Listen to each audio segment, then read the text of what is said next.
Madame, Monsieur, bienvenue. Vitamine B, c'est l'occasion de parler de la Bible en lien avec un thème particulier. Aujourd'hui, celui de l'équilibre psychologique du chrétien. Et nous le faisons avec Jacques Poujol. Jacques Poujol, bienvenue. Merci.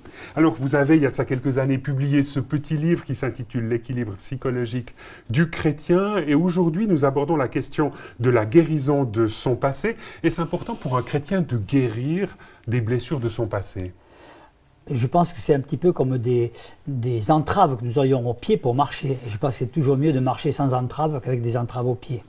Alors, pour ouvrir ce temps de méditation biblique, je vous invite à lire un passage très connu de l'Ancien Testament, tiré du prophète Ésaïe, de ce que l'on appelle le 4e chant du serviteur. « Certes, ce sont nos souffrances qu'il a portées, c'est de nos douleurs qu'il s'est chargé. Et nous l'avons considéré comme atteint d'une plaie, comme frappé par Dieu et humilié. Mais il était transpercé à cause de nos crimes, écrasé à cause de nos fautes. Le châtiment qui nous donne la paix est tombé sur lui, et c'est par ses meurtrissures que nous sommes guéris. » Jacques Poujol, une réaction par rapport à ce texte magnifique qui préfigure la mort et la résurrection de Jésus? L'admiration de ce que Jésus a fait, et l'adoration, je dirais, si je peux dire ça comme cela, de ce qu'il a été, ce qu'il est, ce qu'il demeure, ce qu'il reste pour nous. Donc, non seulement Jésus nous guérit ou nous libère de nos péchés, mais il se charge aussi de nos souffrances et de nos douleurs. On pourrait dire là des blessures que nous inflige notre passé ou qui nous ont été infligées dans le cadre de notre passé. En tout cas, il peut nous aider à affronter le problème. Parce que tout le problème de la souffrance qu'on ne va pas traiter ici, hein, d'accord, qui est un problème énorme, immense, hein, incompréhensible presque, je dirais, ici on va parler de ce qui est, comment il peut nous aider dans la vie quotidienne à aller vers un mieux-être personnel, vers une découverte de nous-mêmes, vers une réappropriation de ce que nous sommes intérieurement, de ce qu'il a voulu que nous soyons, hein, de ce que nous portons en nous-mêmes, de vie, d'espoir, d'être.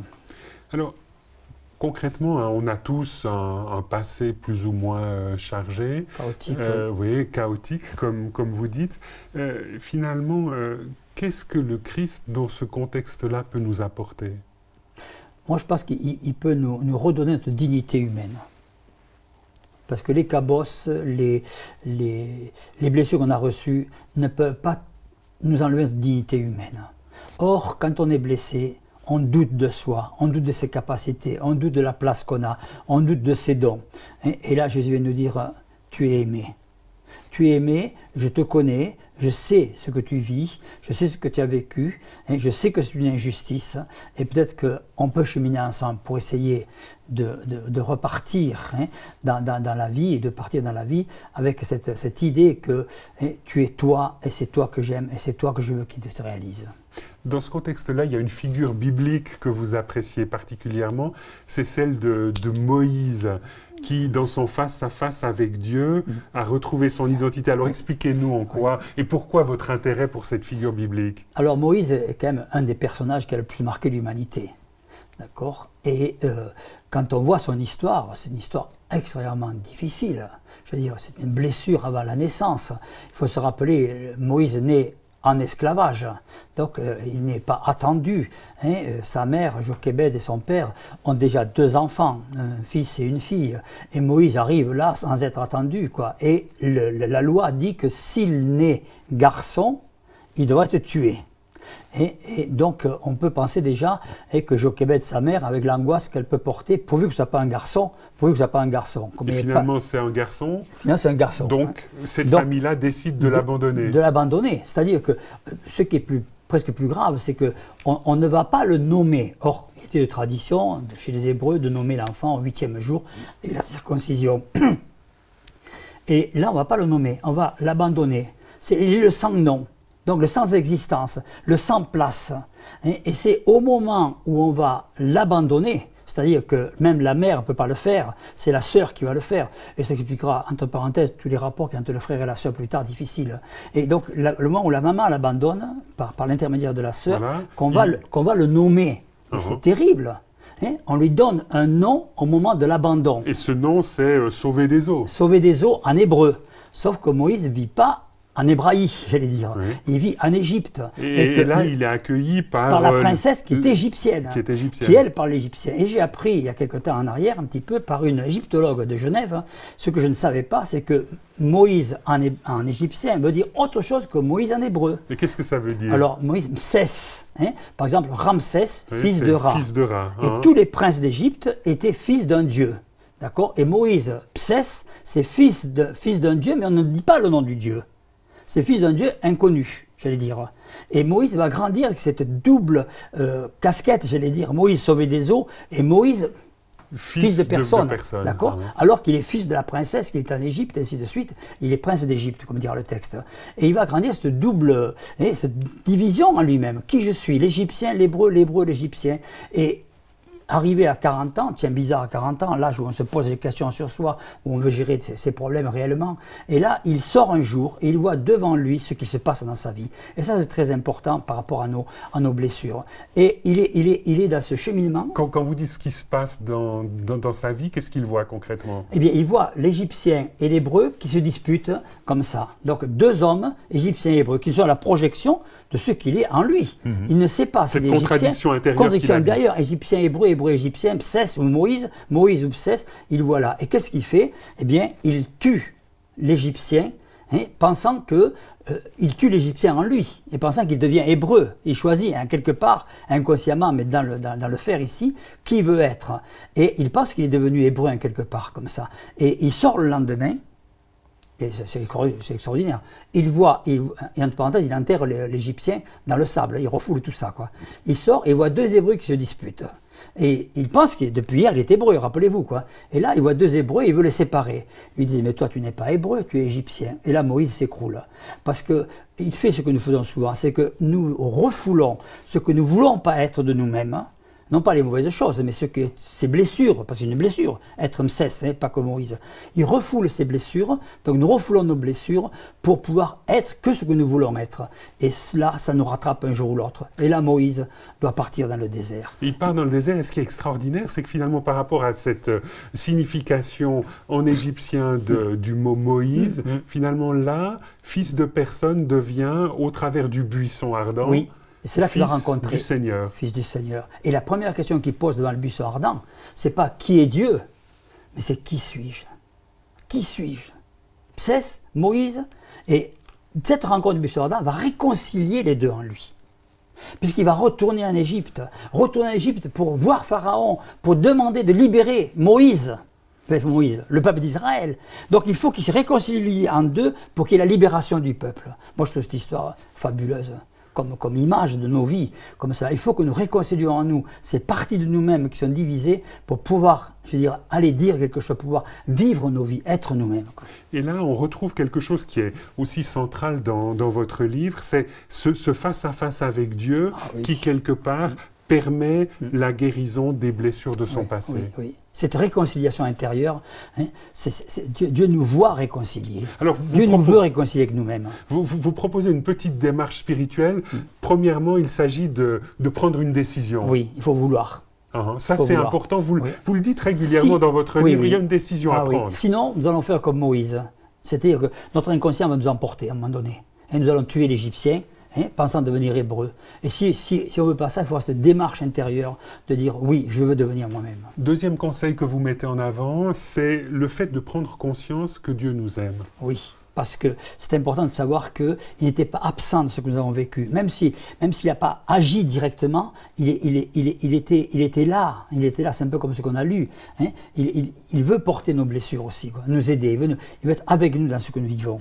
Pas à notre place. Et ça, si vous avez en face de vous quelqu'un qui dit « mais comment est-ce que je prends conscience de cet amour de Dieu pour moi ?» Qu'est-ce que vous lui répondez? J'ai remarqué que la chose la plus difficile de la vie, ce n'est pas d'aimer Dieu, c'est de se laisser aimer par Dieu.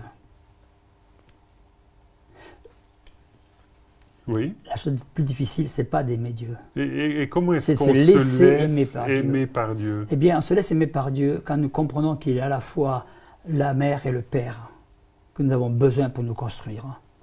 au-delà de nos parents que nous avons eu, bien sûr, hein, plus ou moins défaillants, quoi. Il est celui qui peut répondre intimement à ces deux dimensions que nous avons en nous, une dimension émotionnelle, une dimension relationnelle, cette dimension d'aller de l'avant avec nous-mêmes, quoi. Et ça, c'est une véritable expérience spirituelle? Je crois que ce n'est pas qui pour tous les hommes, quoi. Hein, on peut la faire en lisant la Bible, en écoutant une Oui, prédication, ou même, en se baladant dans la nature. Même en méditant personnellement, quoi. Troisième élément ou troisième conseil que vous proposez, c'est le fait de prendre conscience que Dieu est là toujours. Ça, c'est aussi important dans votre parcours, lorsqu'on revisite son passé, de se dire que Dieu était là, malgré peut-être les extraordinaires injustices dont on a été victime. Il était là souffrant avec nous. Il était là dans nos injustices, dans nos trahisons.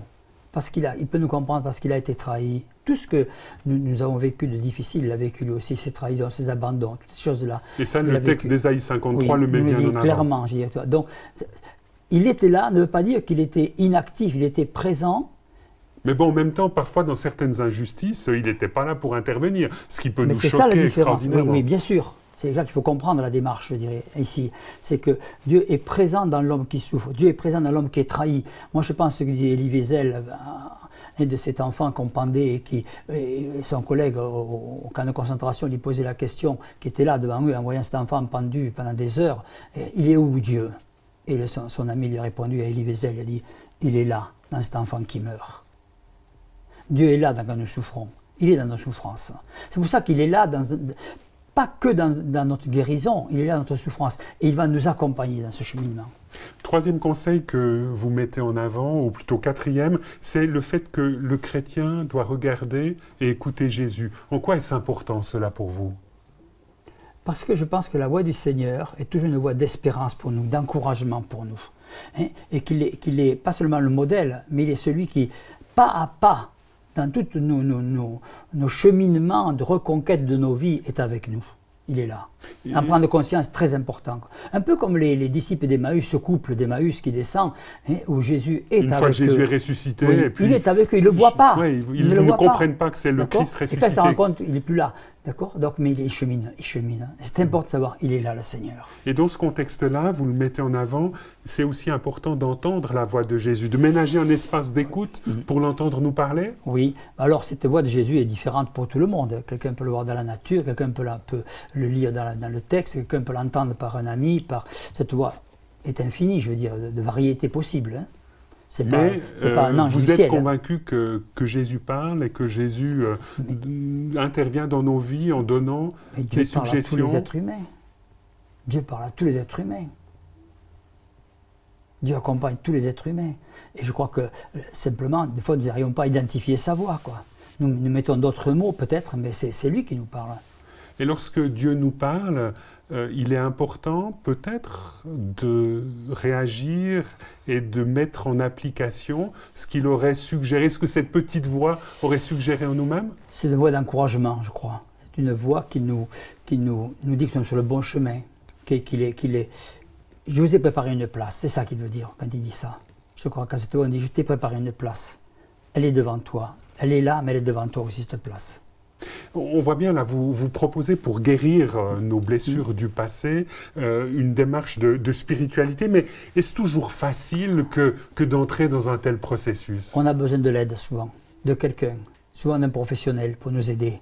Peut-être qu'il n'emploiera pas le même mot, peut-être qu'il n'emploiera pas le même langage, mais c'est le même principe qui est actif. C'est la vie qui est active. Et la vie, elle vient de Dieu. Dieu est le Dieu de la vie. Dans toutes ses dimensions, quoi. Et que une vie dans la souffrance comme une vie dans la reconquête des choses, il est présent, quoi, puisqu'il est le Dieu de la vie. Alors des fois, ça peut passer par des êtres qui sont, on le voit dans l'Ancien Testament, le Nouveau Testament, hein, des êtres qui ne sont pas spécialement chrétiens, je dirais, mais qui peuvent nous aider dans ce cheminement, parce qu'ils sont formés, parce qu'ils connaissent les méandres, je dirais, de l'âme humaine pour nous aider. Alors Dieu est infiniment varié, hein, d'accord, donc il n'est pas limité à un moyen, hein, il faut être libre des moyens qu'il emploie, quoi.